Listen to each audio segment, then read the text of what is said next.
ನಮಸ್ತೆ ವೀಕ್ಷಕರೇ, ನೀವು ನೋಡ್ತಾ ಇದ್ದೀರಾ ಪ್ರಜಾ ಫ್ಲಾಶ್ 10. ನಾನು ಮೀರಾ. ಈಗ ನೋಡೋಣ ಇವತ್ತಿನ ಹೈಲೈಟ್.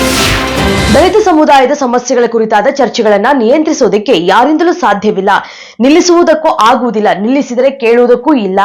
ಕಾಂಗ್ರೆಸ್ಗೆ ಅಡಿಪಾಯವೇ ದಲಿತರು. ಹಾಗಿದ್ದಾಗ ಯಾರು ಕೂಡ ಅಡ್ಡಿ ಬರುವುದಿಲ್ಲ ಅಂತ ಸಮಾಜ ಕಲ್ಯಾಣ ಸಚಿವ ಡಾಕ್ಟರ್ ಎಚ್.ಸಿ. ಮಹದೇವಪ್ಪ ತಿಳಿಸಿದ್ದಾರೆ.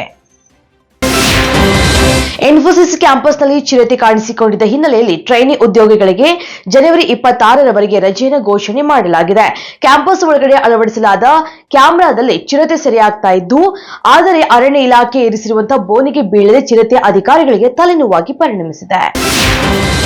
ಗಣಿಗಾರಿಕೆಯ ಮೇಲೆ ಕರ್ನಾಟಕ ಸರ್ಕಾರ ಹಲವು ಪಟ್ಟು ಹೆಚ್ಚುವರಿ ತೆರಿಗೆಯನ್ನು ವಿಧಿಸ್ತಾ ಇರುವಂತಹ ಹಿನ್ನೆಲೆಯಲ್ಲಿ ಗಣಿ ಮತ್ತು ಉಕ್ಕು ವಲಯಗಳ ಮೇಲೆ ಬೀರಬಹುದಾದ ಪ್ರತಿಕೂಲಕರ ಪರಿಣಾಮಗಳ ಬಗ್ಗೆ ಕೇಂದ್ರದ ಉಕ್ಕು ಸಚಿವರಾದ ಎಚ್.ಡಿ. ಕುಮಾರಸ್ವಾಮಿ ಅವರು ಕೇಂದ್ರದ ಕಾನೂನು ಸಚಿವ ಅರ್ಜುನ್ ರಾಮ್ ಮೇಘವಾಲ್ ಅವರೊಂದಿಗೆ ಮಹತ್ವದ ಸಭೆಯನ್ನು ನಡೆಸಿದ್ರು.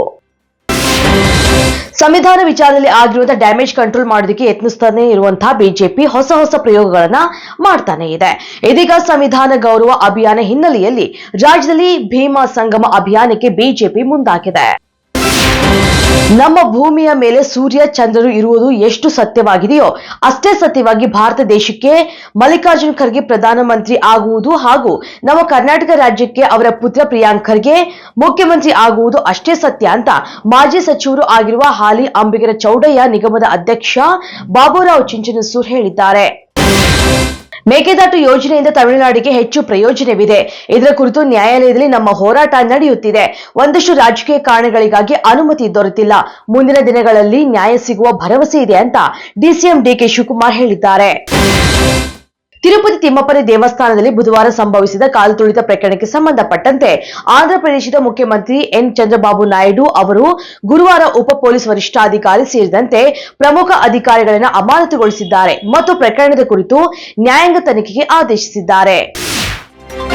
ಕಾಂಗ್ರೆಸ್ ಪಕ್ಷದ ಹೊಸ ಪ್ರಧಾನ ಕಚೇರಿ ಇಂದಿರಾ ಗಾಂಧಿ ಭವನ ಉದ್ಘಾಟನೆ ಸಮಾರಂಭ ಜನವರಿ 15ರಂದು ನಡೆಯಲಿರುವ ಹಿನ್ನೆಲೆಯಲ್ಲಿ ಮುಖ್ಯಮಂತ್ರಿ ಸಿದ್ದರಾಮಯ್ಯ ಹಾಗೂ ಡಿಸಿಎಂ ಡಿಕೆ ಶಿವಕುಮಾರ್ ಅವರು ಜನವರಿ 14 ಮತ್ತು 15ರಂದು ರಾಷ್ಟ್ರ ರಾಜಧಾನಿ ನವದೆಹಲಿಗೆ ತೆರಳಲಿದ್ದಾರೆ ಅಂತ ಮೂಲಗಳು ತಿಳಿಸಿವೆ.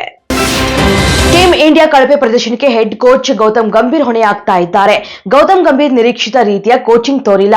ಬೌಲಿಂಗ್ ಕೋಚ್ ಮೊರ್ನೆ ಮೋರ್ಕೆಲ್ ಮತ್ತು ಸಹಾಯಕ ಕೋಚ್ ಅಭಿಷೇಕ್ ನಾಯರ್ ಅವರ ನೇಮಕ ಸರಿಯಿಲ್ಲ ಅಂತ ಮನೋಜ್ ತಿವಾರಿ ತಮ್ಮ ಅಭಿಪ್ರಾಯವನ್ನು ವ್ಯಕ್ತಪಡಿಸಿದ್ದಾರೆ. ಸತೀಶ್ ನೀನಾಸಂ ನಟಿಸ್ತಾ ಇರುವಂತಹ ದ ರೈಸ್ ಆಫ್ ಅಶೋಕ ಚಿತ್ರದ ಫಸ್ಟ್ ಲುಕ್ ಬಿಡುಗಡೆಗೊಂಡಿದೆ. ಎಲ್ಲ ಯುದ್ಧಗಳು ಯುದ್ಧ ಭೂಮಿಯಲ್ಲಿ ನಡೆಯುವುದಿಲ್ಲ ಎಂಬ ಅಡಿಬರಹವಿದೆ. ಎರಡು ಕೈಗಳಲ್ಲಿ ಕತ್ತಿ ಹಿಡಿದಿರುವಂತಹ ಸತೀಶ್ ಮಾಸ್ ಅವತಾರದಲ್ಲಿ ಕಾಣಿಸಿಕೊಂಡಿದ್ದಾರೆ. ಇದಿಷ್ಟು ಇವತ್ತಿನ ಅಪ್ಡೇಟ್ಸ್. ಇನ್ನಷ್ಟು ಅಪ್ಡೇಟ್ಸ್ಗಾಗಿ ನೋಡ್ತಾ ಇರಿ ಪ್ರಜಾಧ್ವನಿ ಟಿವಿ.